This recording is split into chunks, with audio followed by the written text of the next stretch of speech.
Unajua kuna madhara makubwa sana ya hiki kitu ambacho tunakizungumza hapa.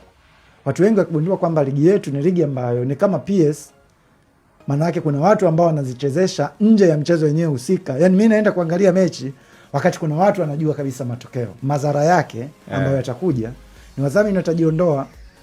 Wadhamini wakijiondoa, maana yake hata hawa wachezaji ambao tunawalipa kiwango kikubwa cha mishahara wataanza kuondoka, kwa maana kwamba uwekezaji utapungua.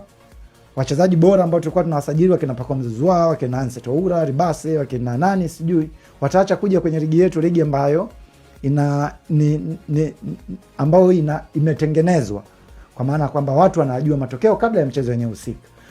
Na nikukumbushe tu, moja kati ya sababu ya ligi ya Italy kuferi ilikuwa ni Calciopoli scandal ambayo ilikuja kugundulika 2006, kwa maana kwamba ligi ilikuwa ni ina upangaji wa matokeo ambayo ilipelekea pia Juventus kuweza kushushwa daraja.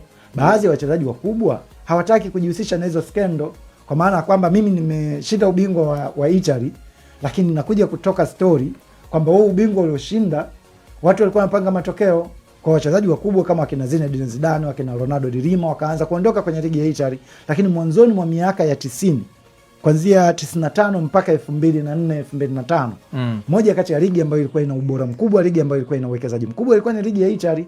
Lakini mara baada ya ile scandal, wawekezaji wakajiondoa kwenye ligi ya Italy, wakaacha kusajili wachezaji wengi bora, na mwisho wa siku wachezaji bora pia wakaondoka ambao walikuwa nao.